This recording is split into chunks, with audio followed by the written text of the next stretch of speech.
Hi dears, welcome back. ഇന്നൊരു variety chicken റെസിപ്പിയാണ് share ചെയ്യുന്നത്. നമ്മൾ റെസ്റ്റോറൻറ്റിൽ നിന്നൊക്കെ കഴിക്കുന്ന നല്ലൊരു അടിപൊളി ചിക്കൻ ഐറ്റമാണിത്. ഈ ഒരു ചിക്കന് നമുക്ക് റെസ്റ്റോറൻറ്റിൽ നിന്ന് കഴിക്കുന്നതിലേറെ ടേസ്റ്റിൽ നമുക്ക് വേഗത്തിൽ വീട്ടിൽ ഉണ്ടാക്കിയെടുക്കാം.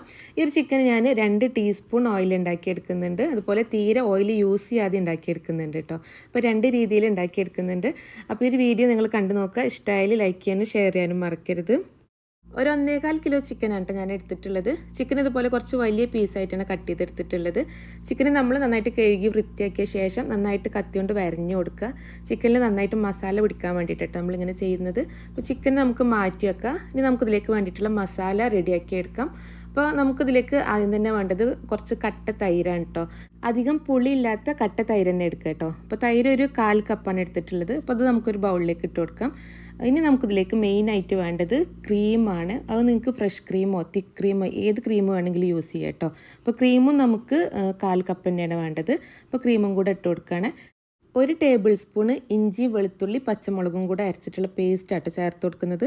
നമ്മൾ എടുക്കുന്ന പച്ചമുളക് നല്ല എരിവുള്ള പച്ചമുളക് എടുക്കുക കേട്ടോ. പിന്നെ അതിലേക്ക് നമുക്ക് 1 ടീസ്പൂണ് ചെറിയ ജീരകം വറുത്ത് പൊടിച്ച് ചേർത്ത് കൊടുക്കാം. പിന്നെ ഒരു 1/2 ടീസ്പൂണ് ഗരം മസാല, പിന്നെ കുറച്ച് കുരുമുളക് പൊടി നമ്മൾ 2 ടീസ്പൂണാണ് ചേർത്ത് കൊടുക്കുന്നത്. ഈ ഒരു ചിക്കനിൽ കുരുമുളക് പൊടിൻ്റെയും അതുപോലെ പച്ചമുളകിൻ്റെ എരിവാണ് ഉണ്ടാവുക. പിന്നെ ഇതിലേക്ക് മെയിനായിട്ട് വേണ്ടത് കസൂരി മേത്തിയാണ്. അതൊരു ടേബിൾ സ്പൂൺ ആണ് എടുത്തിട്ടുള്ളത്. ഇതിലൊരു കസൂരി മേത്തിൻ്റെ ഫ്ലേവറും അതുപോലെ ക്രീമിൻ്റെ ടേസ്റ്റൊക്കെ വന്നിട്ട് അടിപൊളിയായിട്ട് ഈ ചിക്കന് കഴിക്കാൻ. അപ്പോൾ കസൂരി മേത്തി നമ്മൾ കയ്യിൽ വെച്ചിട്ട് നന്നായിട്ടൊന്ന് പൊടിച്ചിട്ട് ഇട്ട് കൊടുക്കുക കേട്ടോ. പിന്നെ ഈ ഒരു ചിക്കനിലേക്ക് പാകത്തിനുള്ള ഉപ്പ് ചേർത്ത് കൊടുക്കാം. പിന്നെ 1 ടേബിൾ സ്പൂൺ കോൺഫ്ലവർ ചേർത്ത് കൊടുക്കുകയാണ്. ഈ ഒരു കോൺഫ്ലവർ ചേർത്ത് കൊടുക്കുന്നത് ഇതെല്ലാതും കൂടെ നന്നായിട്ടൊന്ന് മിക്സായിട്ട് ആ ചിക്കനിൽ നന്നായിട്ടൊന്ന് ബൈൻഡ് ചെയ്ത് നിൽക്കാൻ വേണ്ടിയിട്ടാട്ടോ കോൺഫ്ലവർ ചേർത്ത് കൊടുക്കുന്നത്. അപ്പോൾ ഇതെല്ലാതും കൂടെ മിക്സ് ചെയ്തെടുത്തിട്ടുണ്ട്. ഇനി നമുക്കിതിലേക്ക് നമ്മൾ കട്ട് ചെയ്ത് വെച്ചിട്ടുള്ള ചിക്കനെ ചേർത്ത് കൊടുക്കാം. ചിക്കൻ ഇട്ട് കൊടുത്തിട്ട് ചിക്കൻ നമ്മൾ നന്നായിട്ട് വെള്ളം കളഞ്ഞിട്ട് വേണം എടുക്കാൻ. കാരണം ഈ ഒരു മസാല ചിക്കനിൽ നന്നായിട്ട് കോട്ട് ചെയ്ത് നിൽക്കണം കേട്ടോ. അപ്പോൾ അത് നല്ല ടേസ്റ്റ് ഉണ്ടാവുക. അപ്പോൾ ചിക്കൻ ഇട്ട് കൊടുത്ത ശേഷം നന്നായിട്ടൊന്ന് മിക്സ് ചെയ്തെടുക്കുക. ഫുള്ള് ചിക്കന് ഞാനിതാ ഈ ഒരു മസാലയിൽ മിക്സ് ചെയ്തെടുത്തിട്ടുണ്ട്. അപ്പോൾ 1.25 കിലോ ചിക്കൻ ഈ ഒരു മസാല കറക്റ്റാണ് കേട്ടോ. അപ്പോൾ ഇനി നമുക്കിതൊന്ന് റെസ്റ്റ് ചെയ്യാൻ വേണ്ടിയിട്ട് മാറ്റി വെക്കാം. കുറഞ്ഞത് നമ്മളിതൊരു 2 മണിക്കൂറെങ്കിലും റെസ്റ്റ് ചെയ്യാൻ വേണ്ടിയിട്ട് മാറ്റി വെക്കണം കേട്ടോ. എന്നാലേ ഈ ഒരു മസാലക്ക് നന്നായിട്ട് ചിക്കനിൽ പിടിക്കുള്ളൂ. സമയം ഉണ്ടെങ്കിൽ നിങ്ങളൊരു 4 മണിക്കൂർ മുതൽ ഒരു 8 മണിക്കൂർ വരെയൊക്കെ വെക്കുക. നമ്മൾ കൂടുതൽ സമയം വെക്കുന്നിടത്തോളം ഈ ഒരു ചിക്കൻ്റെ ടേസ്റ്റ് കൂടുള്ളൂ കേട്ടോ. നന്നായിട്ട് ഈ ഒരു ക്രീമിൻ്റെയും നമ്മൾ ചേർത്തിട്ടുള്ള കസൂരി മേത്തി ബാക്കിയുള്ള മസാലകളെ ഫ്ലേവറൊക്കെ പിടിച്ചിട്ട് നല്ല ടേസ്റ്റാണ് കേട്ടോ. ഇതിൽ നമ്മൾ എരിവ് നമ്മളെ ഇഷ്ടത്തിനനുസരിച്ച് നമുക്ക് ചെയ്യാം. പച്ചമുളകിൻ്റെ എരിവും കുരുമുളക് പൊടിൻ്റെ എരിവൊക്കെ കൂട്ടിയിട്ട് എടുക്കുക കേട്ടോ. കുറച്ചൊരു എരിവോട് കൂടി കഴിക്കുമ്പോഴാട്ടോ ഈ ഒരു ചിക്കന് നല്ല ടേസ്റ്റ് ഉള്ളത്. അപ്പോൾ ഞാനിപ്പോൾ ഇതൊരു 4 മണിക്കൂറാണ് റെസ്റ്റ് ചെയ്യാൻ വേണ്ടിയിട്ട് മാറ്റി വെക്കുന്നത്. അപ്പോൾ 4 മണിക്കൂറിന് ശേഷമാണ് കേട്ടോ ഞാനിപ്പോൾ ഇത് ഫ്രിഡ്ജിൽ നിന്ന് എടുക്കുന്നത്. ഇനി നമുക്കിതൊന്ന് ഫ്രൈ ചെയ്തെടുക്കാം. ഫ്രൈയിങ് പാന് ചൂടായിട്ടുണ്ട്. ഇനി നമുക്കിതിലേക്ക് ഒരു 2 ടീസ്പൂണ് സൺഫ്ലവർ ഓയിൽ ഒഴിച്ച് കൊടുക്കാം കേട്ടോ. ഈ ഒരു ചിക്കന് നമ്മൾ ഓയിലിൽ തന്നെ ഫ്രൈ ചെയ്തെടുക്കണം കേട്ടോ. അതാണ് ഇതിൻ്റെ ടേസ്റ്റ്. ഷാലോ ഫ്രൈ ആണ് ചെയ്തെടുക്കുന്നത്. ഈ ഒരു 2 ടീസ്പൂൺ ഓയിലും നമ്മൾ ചിക്കന് ഫ്രൈ ചെയ്ത് കഴിഞ്ഞാലും അതുപോലെ തന്നെ ഈ ഒരു പാനിൽ ഉണ്ടാവും കേട്ടോ. അപ്പോൾ ഓയിൽ ചൂടായ ശേഷം നമുക്കിതിലേക്ക് ചിക്കൻ വെച്ച് കൊടുക്കാം. അപ്പോൾ ഞാൻ ഈ ഒരു പാനിൽ 4 പീസ് ചിക്കനാണ് കേട്ടോ വെച്ച് കൊടുക്കുന്നത്. എന്നിട്ട് നമ്മൾ ആദ്യം മീഡിയം ഫ്ലെയിമിൽ വെച്ചിട്ട് വേണം ഇതൊന്ന് കുക്ക് ചെയ്തെടുക്കാൻ. മീഡിയം ഫ്ലെയിമിൽ വെച്ചിട്ട് നമ്മളൊരു 10 മിനിറ്റ് ഇതൊന്ന് വേവിച്ചെടുക്കുക അടച്ച് വെച്ചിട്ട്. ബാക്കിയുള്ള ചിക്കന് ഞാൻ എയർ ഫ്രൈ ചെയ്തെടുക്കാട്ട് ചെയ്യുന്നത്. എയർ ഫ്രൈയിലാകുമ്പോൾ നമുക്കൊരു തുള്ളി പോലും ഓയിൽ യൂസ് ചെയ്യേണ്ട ആവശ്യമില്ല. അപ്പോൾ അതാണ് ഞാൻ ഓയിൽ യൂസ് ചെയ്യാതെ നമുക്കിത് ഉണ്ടാക്കിയെടുക്കാമെന്ന് പറഞ്ഞത്.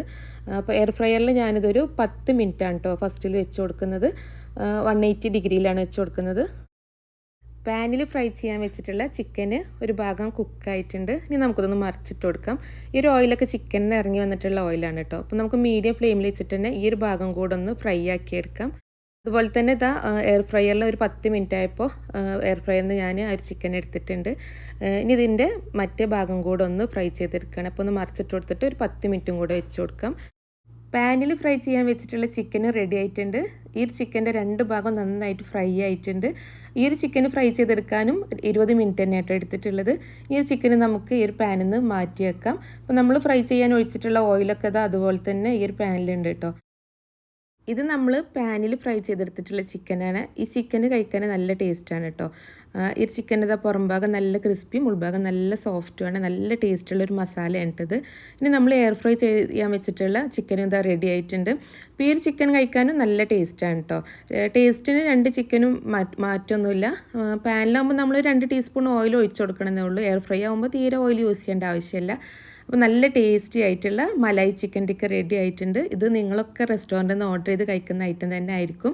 അപ്പോൾ നിങ്ങളിത് ഇതുവരെ വീട്ടിൽ ട്രൈ ചെയ്തിട്ടില്ല എന്നുണ്ടെങ്കിൽ ഈ രീതിയിലൊന്ന് ഉണ്ടാക്കി നോക്കുക കേട്ടോ. നല്ല ടേസ്റ്റാണ് നമ്മൾ വീട്ടിലുണ്ടാക്കി കഴിക്കുന്ന മലായി ചിക്കൻ ടിക്കക്ക്. അധികം ഓയിലൊന്നും യൂസ് ചെയ്യാതെ ഉണ്ടാക്കിയെടുക്കാൻ പറ്റുന്ന നല്ലൊരു വെറൈറ്റി ചിക്കൻ റെസിപ്പി തന്നെയാണ്. കുട്ടികൾക്കൊക്കെ തീർച്ചയായിട്ടും ഇഷ്ടമാവും. അപ്പോൾ നിങ്ങളിത് ട്രൈ ചെയ്ത് നോക്കിയിട്ട് നിങ്ങളുടെ ഫീഡ്ബാക്ക് അറിയിക്കാൻ മറക്കരുത്. നിങ്ങൾക്ക് റെസിപ്പി ഇഷ്ടമായിട്ടുണ്ടെങ്കിൽ വീഡിയോ ലൈക്ക് ചെയ്യാനും ഷെയർ ചെയ്യാനും ഷികാസ് കഫേ ചാനൽ ആദ്യമായിട്ട് കാണുന്നവരാണെങ്കിൽ സബ്സ്ക്രൈബ് ചെയ്യാനും മറക്കരുത്. അടുത്ത നല്ലൊരു വീഡിയോ ആയിട്ട് ഇൻഷാ അല്ലാഹ് കാണാം.